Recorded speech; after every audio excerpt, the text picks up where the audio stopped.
Right now at noon, a Carthage man is found guilty of murder for a 2021 fatal crash. We've got ourselves a hot and muggy day setting up for us, but we do have thunderstorm chances on the way. Talk about how warm it's going to get today coming up. And Canadian wildfires create dangerous air quality concerns in the U.S. The 4 states' most watched news starts now. A jury convicts a Carthage, Missouri man for murder in a fatal DWI crash in Joplin. This is KOAM News at noon. I'm Tanya Bach. Topping our first 7 minutes, it's a case that dates back to 2021. Authorities say Kenton Calgill was passed out in his car blocking a driveway. When police woke him up, they say he sped away, leading them on a chase. And that chase ended in a fatal crash involving 2 other cars. The driver of one of the cars was 66-year-old Robert McDermott, a retired Missouri Southern professor. McDermott died from injuries in the crash. And on Thursday, a jury found Calgill guilty on all 4 counts of second-degree murder, DWI resulting in a death, and felony resisting arrest by fleeing and drug trafficking. Authorities say officers found Calgill with more than 90 grams of methamphetamine. Troopers remind drivers to share the road after a crash takes the life of an infant on Tuesday in Webster County. It happened just after 5 p.m. on Highway C, about 2 miles north of Seymour. That's east of Springfield. According to the Missouri State Highway Patrol, a Mercedes car was passing a horse-drawn buggy and hit the rear of the buggy. The baby and both parents were ejected. The infant died from his injuries. The mom and dad were taken to the hospital with moderate injuries. Seymour is home to a large Amish population. Signs warn drivers there to be cautious because buggies are common and numerous in the town. Infants and all kinds of ages in those little buggies, and they're not wearing seatbelts like we are. We are a little bit more safe than they are, but so we need to be more aware of our surroundings and share the streets and follow. I mean, there's signs out in the roads that there's buggies, to watch out, share the road. And I don't think we're listening to that. We're not paying attention. And, they're, at the end of the day, they're human beings, they're people. The Missouri Highway Patrol says there is currently no rule or law requiring safety devices for children in horse-drawn buggies. Well, a single car crash in Montgomery County, Kansas claims the life of a teenager. It happened Tuesday night on Country Road 4300, about 2 miles north of U-166. Authorities say 18-year-old Mackenzie Kendall was driving south when her car crossed the center line, overcorrected, and went off the road, hitting a metal fence. She died at the hospital. According to the report, there were 2 other passengers in the car who were not injured.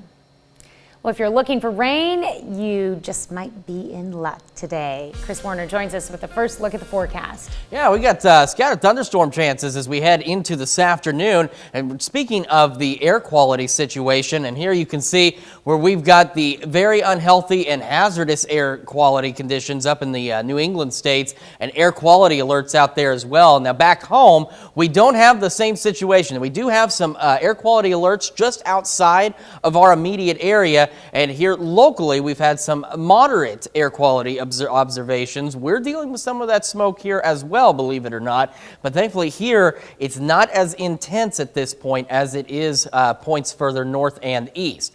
MoDOT camera 20th and range line looking good so far. We're getting a few extra clouds in there from some shower and thunderstorm activity off to our east. A little more sunshine from the KDOT camera at 69 and 400. Yesterday started out at 62, so right about where we should be.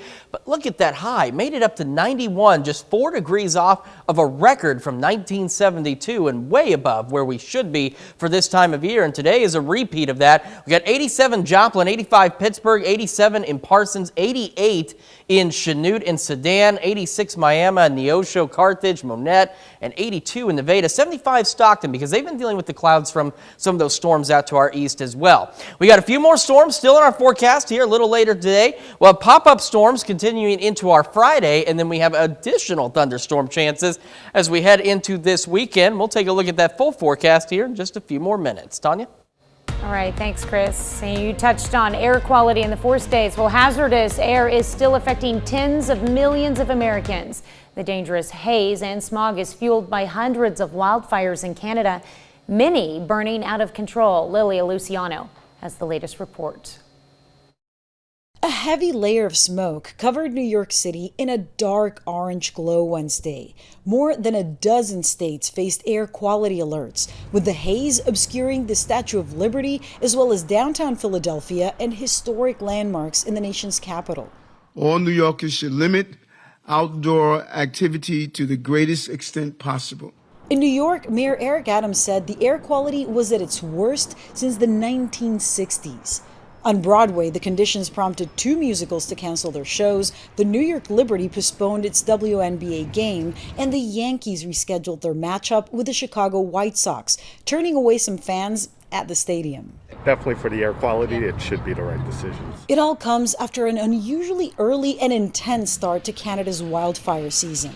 More than 400 wildfires are burning across the country, over half of them still out of control. This is a visceral reminder of the climate crisis that's in front of us all. Vijay LeMay is a senior scientist with the National Resources Defense Council. He warned that as climate change makes the weather more extreme, the public health risks grow. In this case, he pointed to elevated levels of PM 2.5, toxic microscopic particles that are carried by the wildfire smoke. We have never seen over the past 2 decades PM 2.5 levels like they are in New York City. We're seeing air quality levels that are 3 to 5 times higher than that national limit. Health officials say people should stay indoors as much as possible. The most vulnerable people are young children, the elderly, and anybody with pre-existing heart or lung conditions such as asthma or COPD. Lilia Luciano, CBS News, New York. Well, in New York, the AQI hit a high of 484 on Wednesday, as the Big Apple recorded the worst air quality of any major city in the world. That's a look at today's top stories and weather in our first 7 minutes. Up next on KOAM News at noon, conservative evangelist and Christian Coalition founder Pat Robertson dies at 93. And later, we're making warm bacon dressing in the Mr. Food Test Kitchen. Religious broadcaster and one-time presidential candidate Pat Robertson passed away at his home in Virginia Beach early this morning. Stephanie Elam has more. Lord God, fill me now with your spirit. Pat Robertson was a seminal figure of the religious right. He founded the Christian Broadcasting Network, the political advocacy group, the Christian Coalition, and the Christian College Regent University. But he was also known for his outspoken views on homosexuality, feminism, and a host of other hot-button issues. There isn't one single civilization that has survived that had openly embraced homosexuality. In 2001, he agreed with fellow televangelist Jerry Falwell that God allowed the 9/11 terrorists to succeed because America had moved to the left and removed religion from the mainstream. I totally concur. The Yale Law School graduate and Korean War vet had a religious awakening in the late 1950s. He bought a bankrupt local station in Portsmouth, Virginia, and it became the first outlet for the Christian Broadcast Network. It was the first Christian TV network in the U.S. and became one of the world's largest TV ministries. Its flagship program was The Daily Show he hosted, The 700 Club, named for the 700 donors who launched it in 1961. I plan to make a formal announcement of my candidacy for the Republican nomination for the presidency of the United States. Robertson, whose father was a congressman and U.S. senator, ran as a Republican presidential candidate in 1988. He came in second in the Iowa caucus, but his campaign didn't fare as well in other primary states. He dropped out of the race and returned to hosting the 700 Club, where he famously made bold predictions that didn't always come true. Romney will win the election. You believe that? I absolutely believe What makes you believe that? Because the Lord told me. Pat Robertson, a key founder of the conservative Christian movement, who never shied away from expressing his views, no matter how controversial they might be. Robertson was 93 years old. No word yet on his official cause of death. Still to come on the KOAM News at noon, Mr. Food. We're a nation that loves bacon. As a matter of fact, we've got a new way for you to have your bacon, and I have a pretty good feeling you're going to love it. But first, we've got our afternoon thunderstorm chances, and we're not talking pop-up storms. We're talking some legitimate thunderstorm chances here. We'll take a look at that forecast when we come back. Welcome back to the KOAM News at noon. So thunderstorm chances this afternoon. That is something I know a lot of us are looking forward to because we need a lot of rain. Our drought situation not improving, and thankfully it's not getting significantly worse, but it's not getting any better. And this stalemate has got to end. We need rain to eliminate this drought situation, or at least really start to knock it down. So we take a look at Skywatch Storm Tracker. So here's what I was talking about. We're getting a few clouds around the Joplin area, now trailing back towards Pittsburgh. All kind of off of this batch of showers and thunderstorms has just been kind of locked in just to our east out there throughout the day. And that's why when we take a look at temperatures, you'll see like Stockton, for example, is a little bit cooler than the rest of us because they've been either under the cloud cover or been getting some rain. Now we do have this thunderstorm that's developed southeast of Monette. You can see just to the southwest of Crane. Even though it's not very big, look at the number of lightning strikes with this thing. It's a nice little thunderstorm, and we've got more on the way. We're going to see more development take place out to our north. So here we've got a few showers by Topeka. We head out by Harrisonville, Higginsville. We get all of this activity and even a few showers out here by Butler, and that will eventually turn into this here. More thunderstorm chances as we head into the afternoon. So we go 3, 4, 5, 6 o'clock. They're scattered, yes, don't get me wrong, but they're not pop-up storms. They're not isolated to one part of a county here and there. They're a little more widespread, which means a little more useful rainfall out of all of this. And this isn't the only rain that we're going to get. Those scattered storms will start to turn into a few more of those storms as we head later into the evening and even into the overnight hours. Take a look, 11 o'clock. Because they're not pop-up storms, they're not relying on the daytime heating to keep them going. This is like what we see in the springtime, actual thunderstorms sustained by something else. So we'll get some of that activity through here, even into the late overnight hours. We go into our Friday, couple of pop-up storms possible across the area on our Friday, but then we go into this weekend. Here we are, Saturday, 2 a.m. Get another system bringing actual showers and thunderstorms. I mean, take a look at how all of this looks. Much needed rain, and that's not the end of it. 6 a.m. Saturday, showers, thunderstorms beginning to overspread a larger chunk of the area. And this is what we want to see. This is what we need. We need that rain. Now, as we head into Saturday, there's a very low end risk of a strong or even low-grade severe thunderstorm. We'll keep an eye on that risk for you because I know we don't need the severe weather. We just need the rain, but it's still springtime here in the 4 states technically, and therefore occasionally we'll get some severe weather out there. So we'll keep an eye on that for you. Rain chances this evening, of course, begin to ramp up. Then we go into tomorrow, and this is what I was talking about this morning. Here's where you can tell where pop-up storm chances are. So they're hovering right around that 20% mark, but they bounce up and down. And here's where you can see meaningful rain chances where it actually hits a peak here. MoDOT camera, 20th in range line, sunshine returning. You can see some clouds out there. And our camera here at the KOAM TV studios, we got a few of those puffy clouds out there starting to take shape, which means, again, a few other thunderstorms. And we got sunny skies from the KDOT camera at 69 and 400 just south of Pittsburgh. There's another view of those clouds out there. 87 in Joplin, feels like 88, dew point 64, humidity is 46%, and a variable breeze at about 4 over in Pittsburgh, partly cloudy, 87, feeling like 89, dew point is up there, 65, humidity at 48%.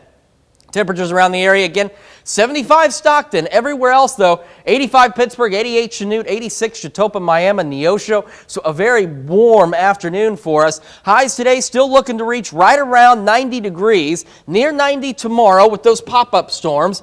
Mid-80s through the weekend with more thunderstorm chances. A little cooler on Monday, so we go low 80s. And then take a look at this. Thunderstorms Tuesday, Wednesday. After that, partly cloudy to wrap up next week. That says it best. Hot, hot, hot. Temperatures going low to mid-90s across the area. So it's going to get toasty pretty quick, but at least between now and then, we're getting some much-needed rainfall across the area. I know, and we do need that rain. I was just telling you about my yard.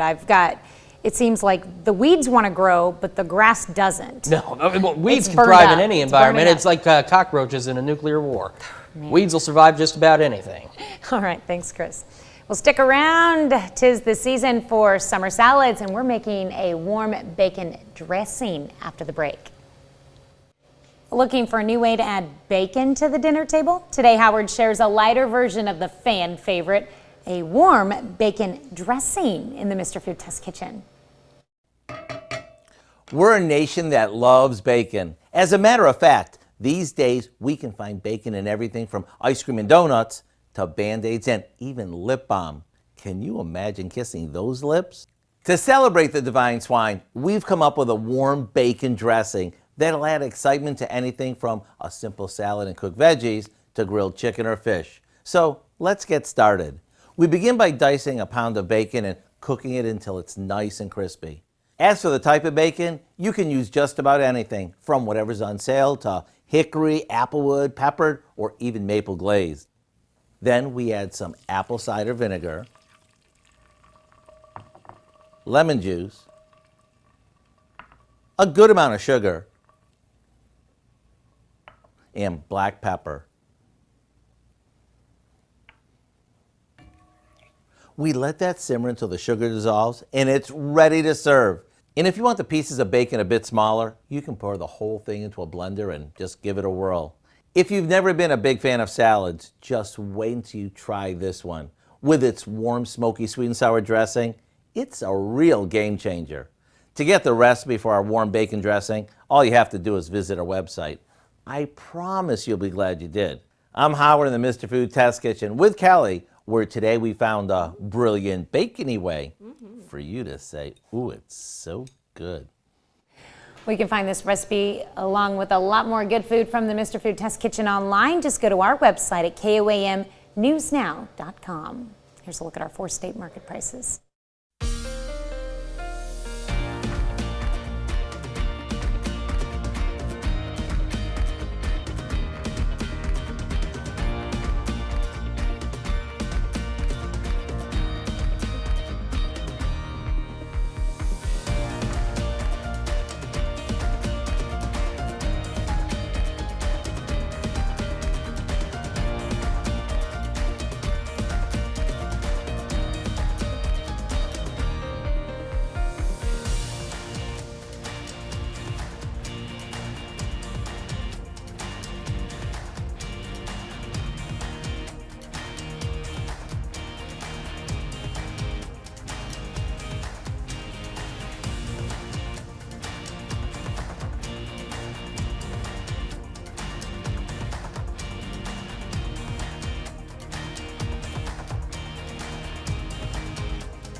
Hot, humid today, near 90. We've got thunderstorm chances later this afternoon, this evening, into the early overnight hours. Pop-up storms tomorrow. Better storm chances Saturday and Sunday, mid-80s. More storm chances Tuesday and Wednesday next week. And then the thing that I don't want to show anybody, but I just want to remind you, it's June in the 4 states. We're start climbing low to mid-90s to close out next week. He didn't want to show it, but he showed it anyway. Giving us a taste of that today with the 90s. At least there's no triple digits on there yet.